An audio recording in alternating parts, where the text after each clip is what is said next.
되십니까? 아멘. 다음 주일은 우리 교회 116주년 창립 감사 예배와 그리고 교회 사료 전시회 또 교회 역사 전시관 개관을 앞두고 있어서 마음이 많이 분주하고 어디에 좀 바쁜 것 같습니다. 모든 일에 하나님이 도우시고 개입하셔서 이루어가시는 것을 볼 수 있기 위해서 늘 기도하고 있습니다. 이렇게 작은 전시관을 만들 수 있는 것도 하나님이 함께 하시는 겁니다. 멀리서 가까이서 보내주신 그 헌금과 기도로 이런 일이 가능하게 되었습니다. 요즘 농촌은 말 그대로 농번기로 많이 바쁜 것 같아요.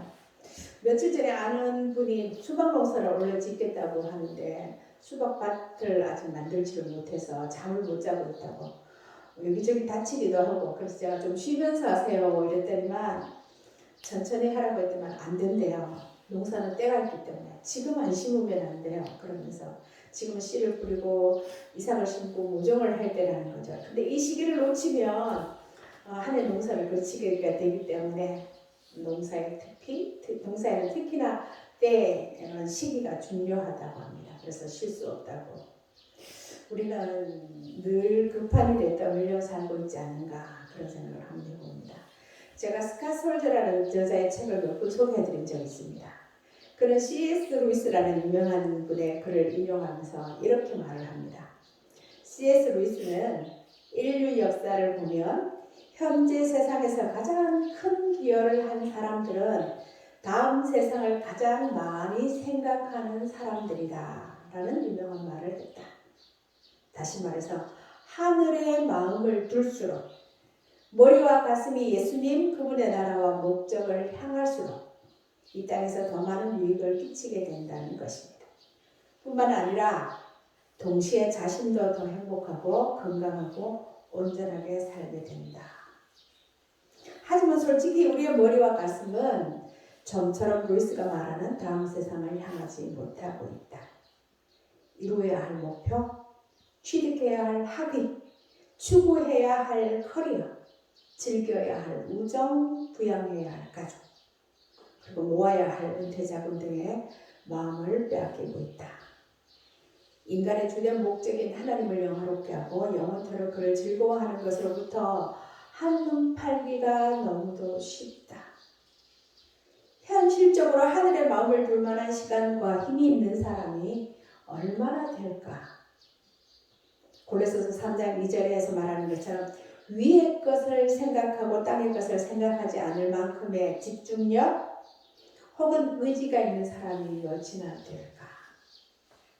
하지만 성경에 따르면 이 생에서 열매를 맺으며 거부할 수 없는 매력을 풍기고 온전한 삶을 사는 유일한 길은 예수님 그리고 그분의 나라와 목적에 시선을 고정하는 것이다. 오직 그리할 때만 우리의 커리어, 우리의 가족, 우정을 비롯한 세상의 모든 일이 건강한 결과로 생명을 주는 결과로 이어질 수가 있다. 여러분, 우리의 우선순위 1번의 목표, 타겟은 예수님이어야 합니다. 오늘 읽은 본 단락은요, 누가복음에서 전체에서 구조상 가장 중심에 있는 말씀입니다. 중심 부분이 시작되는 곳이에요. 지금까지 3차에 3번에 걸쳐서 예수님의 갈릴리 사역이 끝나고 이제 예수님이 갈릴리에서부터 예루살렘으로 향한 여행을 시작합니다. 이 부분의 특징은 대부분 누가의 독특한 자료에 의한 기록, 다른 데는 없다는 거죠. 누가의 독특한 자료에 의한 기록이라는 점과 또 이전까지의 예수의 행적이 예수의 행적 중심이었다면 이전까지 기사가 이제부터 이 부분에서부터는 예수님의 교훈이 중심이 되고 있다는 것입니다. 예수께서 공생의 마지막 십자가 순환을 당하기 전 예루살렘으로 올라가시면서는 이전에 행하긴 이적을 행하시기보다는 제자들을 가르치시고 교훈하는 일에 전력을 다하셨습니다. 오늘 말씀은 크게 두 가지 이야기가 나오는데요. 예수님이 예루살렘으로 올라가시는 길에 사마리아인에 의해서 배척당하신 것과 예루살렘의 행로에 관심을 보인 세 사람의 기사를 통해서 제자의 길이 무엇인지를 보여주고 있습니다. 예수님은 그동안 갈릴리 사역을 끝내고 하나님의 목적을 성취할 장소인 예루살렘을 향해 올라가기로 결심하십니다. 여러분 사실 이스라엘 지도가 이렇게 우리나라처럼 길쭉하게 되어 있는데요. 예루살렘은 저 밑에 있고 갈릴리는 저 위에 있습니다. 근데 왜 예루살렘으로 올라간다 그럴까요? 서울이 수도일 때 함양에서도 저 평양에서도 서울로 올라간다 그랬거든요. 수도이기 때문에. 예루살렘은 지도상으로는 한참 밑에고 갈릴리는 저 위에 위쪽에 있는데도 예루살렘으로 올라간다고 표현하고 있습니다. 예수님이 예루살렘으로 올라가기로 굳게 결심하시죠. 앞에 앞부분에서 변화산 사건에서 모세와 엘리야는 예수님의 운명이 예루살렘에서 별세하는 것임을 말했습니다. 직역하면은요, 예수님의 예루살렘 행보는 그의 데려감의 날을 위해서 올라간다는 것이에요.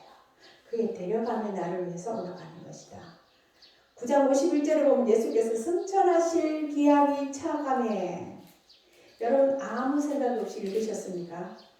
승천하실 날이 차감해 예루살렘을 향하여 올라가기로 굳게 결심하고, 승천은 죽음과 부활을 전제로 하고 있습니다. 그런데 여러분 누가는 왜 예수님이 죽을 날이 다가옴에 말하지 않고 죽음을 이야기하지 않고 승천이라고 말했을까요?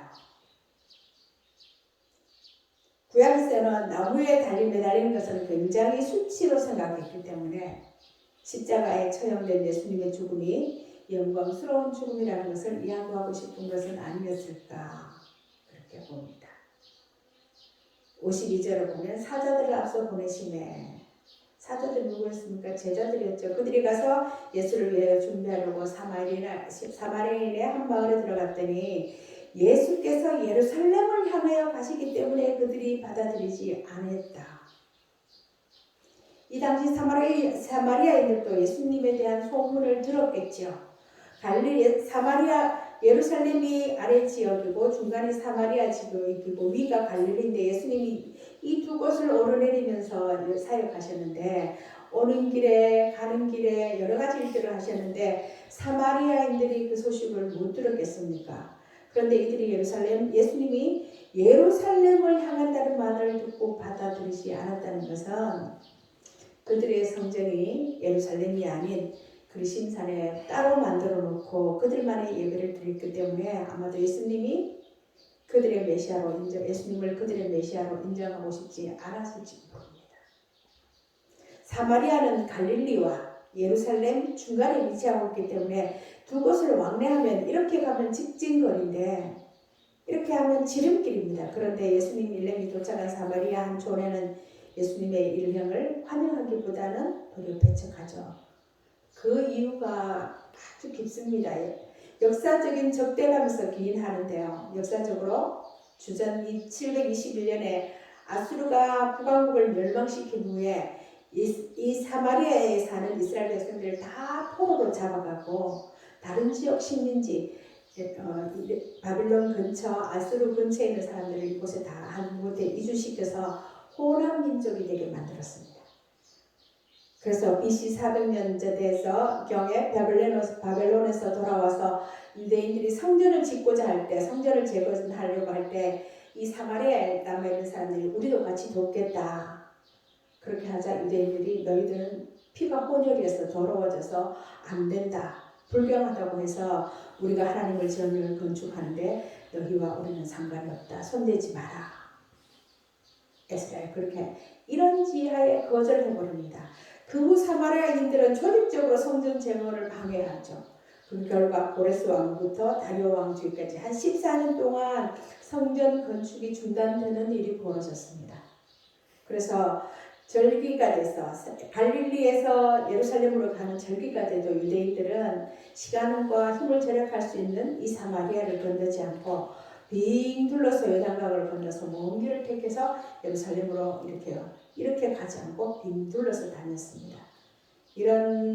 이 같은 오랜 종교적인 반목과 갈등이 사마리아인들로 하여금 예루살렘으로 가는 예수님의 일행을 배척하게 만들었습니다. 그런데도 굳이 예수님이 사마리아를 통과하고자 하는 이유가 무엇이었을까요? 예수님은 사마리아인들에 대한 편견이 없다는 것을 누가가 이야기하고 싶었던 게 아니었을까요? 예수님은 유대인들뿐만 아니고 모든 인류를 위해서 이 땅에 오셨다는 것을 누가는 데오필로에게 이야기를 하고 싶었던 것입니다. 거절하는 사마리아인들에 대한 제자들의 반응이 어떠했습니까? 우리가 불명해서 하늘에서 내려서 저들을 싹 쓸어버리라고 할까요? 제자들은 예루살렘으로 가면서 아마 개선장군 같은 심정이 아니었을까요? 그런데 의외로 한 대를 받지 못하자 제자들이 실망을 한 것 같습니다. 그들은 마치 자기들이 불을 내릴 능력이 있는 것처럼 말하고 있죠. 그들은 아직도 제자도가 무엇인지 모르고 있는 것입니다. 이에 예수님이 제자도가 제자의 길이 무엇인지 교훈하고 계시죠. 제자들은 사마리아인의 냉대를 거의 학대와 박대로 갚아주고자 제안하죠. 단지 거절하는 것에 대해서 불을 내려서 그냥 쓸어버립시다. 예수님의 호의에 단박에 거절하고 모욕을 준 그들에게 당장 불을 내려서 멸하려고 했습니다. 그런데 예수님은 심판이 아니라 구원을 위해서 오셨고 심판은 하나님의 소관이라는 사실을 잊은 것 아니었을까요? 이거 보면서 지금 2020년대를 살아가는 우리의 모습과 너무나 비슷하지 않은가 그런 것들을 한번 생각해 보게 됩니다. 더욱이나 제자들은 자신들도 예수님을 오해하고 있는데요. 하나님의 오래 참아주시는 그 은총으로 지금도 우리가 목숨 부지하고 살고 있음을 제자들이 모르고 있는 것입니다. 그들의 편협한 기준이 만약에 통했더라면 예수님을 거절하는 사람을 당장 불이 내려서 멸하는 그런 그들의 편협한 기준이 통하면 그들 자신부터 예수님으로부터 배제될 것이고 하나님의 언약의 축복에서 멀어진다는 것을 알아야 했습니다. 왕의 도성인 예루살렘으로 그리스도께서 올라가시는 시작의 시점에서 제자들은 사람들의 환영과 환대를 기대했을 것입니다. 제자들은 예수님을 주라고 불렀으나 예수님은 고난받는 종이었습니다. 하나님은 고난받는 종으로 죽으실 것이므로 예수님을 보내주셔서 주의 길을 가는 예수님이 가는 길은 왕들의 길처럼 권위를 행사하거나 영광을 추구하는 길이 아니라는 거죠. 제자들은 힘의 권세를 자랑하는 강자가 아니라 예수님처럼 낮아져서 섬기는 종들이어야 합니다.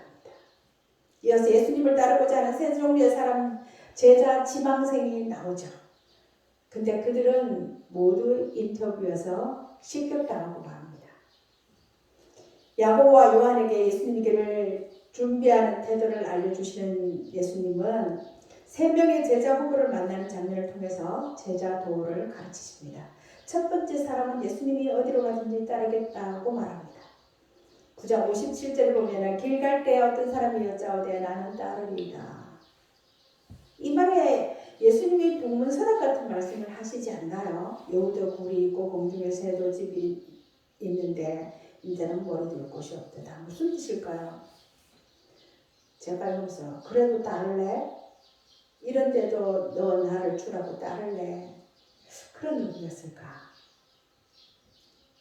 예수님을 보면서 그분을 따르는 게 꽤 괜찮은 일이라고 생각하는 사람들이 많은 것 같아 보입니다. 따라가면 뭔가 좋은 일이 있을 거라는 그런 생각을 한 사람들이 많을 것 같아요. 근데 하늘의 신적 권위를 갖고 있는 인자와 그래서 정말 불을 명하면 행할 수 있는 그런 하늘의 신적 권위를 가지고 있는 인자와 땅에서 섬기고 고난받는 길을 가는 인자의 삶은 매우 대조적입니다. 인자는 하늘에 계셨던 하나님의 아들인데 그 하나님의 아들은 마리아에게서 태어나셔서 나그네처럼 가난하고 자기 집이 없는 인생을 살았습니다. 그런데 단지 그 말씀이 그런 의미로만 하셨을까? 제가 자꾸 생각하게 됩니다. 이어 두 번째 나오는 사람이 나오는데요. 예수님이 먼저 나를 따르라고 명하시죠. 첫 번째 사람은 제가 따르겠습니다 했다면 두 번째 사람은 예수님이 나를 따르라고 부르십니다. 그럼 먼저 아버지 장례를 치를 수 있도록 허락해달라고 요청합니다. 59절에 보면 내 아버지를 장사하게 허락하소서. 이에 대한 대답은 죽은 자들로 자기 죽은 자를 장사하게 하고 너는 가서 하나님 나라를 전파하라. 이 말씀은요 굉장히 은유적이에요. 죽은 사람이 죽은 사람을 어떻게 장사합니까? 이 당시 유대 사회의 장례 절차는 돌무덤에 시체를 안치한 후에 1년 뒤에 그 뼈를 수거해서 가족묘에 안치된 조상들의 뼈와 합치는 것이었습니다. 그래서 할아버지와 아들의 뼈가 닿는다는 뜻이 그런 뜻이거든요. 그래서 유대 사회에서는 아버지의 뼈를 모으는 것은 자식의 의무였고 부모를 공경하는 것이 유대 사회에서 중요한 덕목이었기 때문에 이 사람의 요구는 매우 합당한 것이라는 거죠. 그러나 아버지의 임종을 지켜보게 해달라는 요청이 아니라 두 번째 매장까지 끝내고 아버지의 장례 절차를 마무리한 다음에 예수를 따르겠다고 요청한 것입니다. 언제 돌아가실지 모르는 아버지를 끝까지 보살피고 나서 따르겠다는 것이 아니라 두 번째 매장의 날까지 따르는 것을 연기해달라고 요청하고 있습니다. 이 풍습은 이미 1세기 이전에 많은 문화권에서 행해졌던 것입니다. 당시 어떤 경건 행위보다 아들의 가장 신성하고 우선적인 의무로 여겨졌던 아버지의 장례마저도 그분을 따르며 하나님 나라를 전하는 부르심보다는 부차적이라는 거죠. 예수님은 하나님 일을 한다는 것은 이처럼 당연히 생각하는 풍습 또는 풍습까지도 넘어서는 것이라고 말하고 있습니다. 세 번째 제자 후보는요, 가족에게 작별 인사를 하고 나서 예수를 따르겠다고 말합니다. 61절에 보면 또 다른 사람이 이르되 주여 내가 주를 따르겠나이다마는 나로 먼저 내 가족을 작별하게 허락하소서. 이에 대한 예수님의 대답은 손에 제기를 잡고 뒤를 돌아보는 자는 하나님 나라에 합당하지 아니하니라고 경고하십니다. 세 번째 후보의 요청은 당시 유대 문화에서는 자녀로서 바람직한 행동입니다. 엘로왕기 상에 보면 엘리사에게 제자로 따르기 전에 가서 가족과 작별 인사를 할 수 있는 시간을 주었습니다. 그리고 유대 사회 문화에서도 장시간 출퇴할 때나 그럴 때는 가족들에게 작별 인사를 하는 것을 당연한 것으로 여겼습니다. 우리와 비슷한 일이죠. 그러나 이처럼 예수님의 제자가 되는 것, 예수님을 따르는 제자의 길은 엘리야가 요구하는 제자 조건보다 더 엄격하고 제자의 길은 험하다는 것을 이야기하고 있습니다. 이 세 사람의 제자 후보는 당시 문화에서 매우 타당성 있고 윤리적으로 칭찬받을 만한 요청이었습니다. 모두 예수를 따르겠다는 적극성도 보이고 있습니다. 그러나 예수님은 세 가지 예를 통해서 제자의 길이 얼마나 험한 길인지 보여주고 예수님의 부르심에 절대적인 가치가 있음을 강조하고 계십니다. 이런 점에서 9장 23절에 보았던 자기를 부인하고 자기 십자가를 지고 따라야 한다는 원리의 실제 예라고 할 수 있을 것입니다. 예수님을 따르겠다고 하는 그들은 예수님을 따르기 전에 해야 할 일이 너무 많았습니다. 예수님보다 더 우선순위에 있는 것이 아직 남아 있었고 예수님을 따르는 중에도 언제든 되돌아갈 준비가 되어 있었습니다.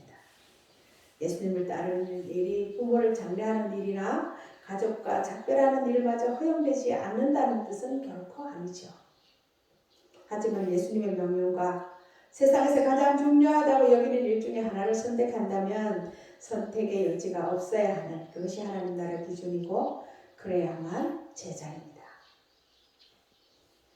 여러분, 주님께 순종하는 일보다 더 앞서는 일이 없고 더 급한 일도 없습니다. 그렇다면 예수님의 부르심에 즉시 순종하지 못하는 이유에는 어떤 것들이 있을까요? 여러분, 이런 얘기 들어보셨죠? 우리에게 네 가지가 있는데 급하고 중요한 일, 급하지만 중요하지는 않은 일, 급하지도 않고 중요하지도 않고 중요하지만 급하지 않은 일, 급하고 중요한 일, 급하지만 중요하지 않은 일, 안 급하지만 급하지도 않고 중요하지도 않은 일. 급하지만 중요하지 않은데. 이해가 되셨습니까? 하나님께 순종하는 것은 최우선순위가 되지 않으면 차선으로 밀려날 수밖에 없습니다. 당장 순종하지 않아도 되는 이유는 항상 있어요. 그만큼 주님께 순종하는 일에는 대가가 따른다는 거죠. 여러분, 제가 요새 모자이크 묵상글을 아침마다 보내드리고 있는데요. 지금 욥기를 읽고 있습니다. 욥이 친구들과 변론하며 말하는 것은 하나님이 지금 나의 이해 밖에 계시고 그동안 우리가 알고 있었던 것으로는 설명이 되지 않는다는 거예요. 이것이 욥기의 중요한 주제입니다. 욥은 자신은 별거 아닐지라도 하나님은 하나님이 되셔야 한다고 말하고 있습니다. 여러분, 고통은 하나님다우심을 만나는 중요한 통로입니다. 고통과 고난이 아니고서는요, 하나님을 하나님으로 선명하게 드러낼 수 있는 일이 없는 것 같습니다. 살아오면서 보니까. 고통은 세상이 만들 수 없는 사람을 만들어내거든요. 여러분, 제자의 삶, 신앙생활이 쉬워 보이는 사람도 있지만 실제로 예수님을 믿는 것은 쉽지 않습니다. 우리가 인생에서 부딪히는 문제들에 대해서 타협하는 기술이 뛰어나서 그렇지 하나님이 그 백성인 우리의 삶의 자리에 요구하는 것은 간단하지 않고 만만하지도 않습니다. 우리는 신앙생활에서 아무 갈등이 없고 문제가 없기를 늘 바랍니다. 그것이 우리가 드리는 기도의 가장 중요한 소원이기도 하죠. 고민할 일 없고 울 일도 없고 남에게 손가락질 받을 일 없었으면 좋겠다. 고통 없이 형통하고 자존심 세울 수 있는 그런 것들을 구하고 있지만 그러나 하나님은 우리의 하나님 자녀다움을 위해서 고난이라는 소중한 도구를 결코 포기하지 않으신다는 거예요. 그래서 제가 쓰면서 웃었습니다. 하나님은 우리의 하나님 자녀다움을 위해서 고난이라는 소중한 도구를 결코 포기하지 않으시는 거예요. 내가 너희 하나님 여호와인 줄 너희로 알게 하리라. 이게 하나님이 창세부터 지금까지 하나님이 작정하신 일인데 우리가 고난이 아니고는 그 하나님을 잘 알아보지 못합니다. 하나님의 말씀을 잘 알아듣지 못합니다. 우리는 예수님께 순종하고 따르는 것보다 항상 더 바쁘고 중요하게 보이는 일이 많이 있습니다. 하지만 그 어떤 변명이나 정당화의 유혹도 다 떨치고 주님을 따르고 주님의 말씀을 기준으로 삼을 때 비로소 제자의 길을 걸어갈 수가 있다는 거죠.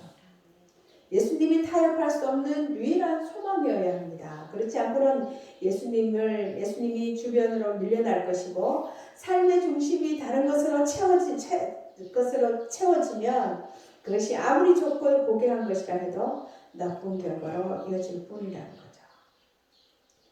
예수님 외에 다른 콘센트에 저는 코드를 꽂고 생명이 들어오길 기대해봐야 소용이 없다는 겁니다. 오히려 우리의 생명을 빼앗길 뿐이죠. 여러분, 우리의 영혼의 눈이 무엇에 고정되어 있느냐는 너무나 중요합니다. 우리의 영혼이 예수님에게서 눈을 떼서 다른 사람, 다른 장소, 다른 것을 바라보며 그것이 우리를 만족시키거나 통제하거나 구해주기를 원한다면 위의 모든 부분이 다 병들게 된다는 거죠.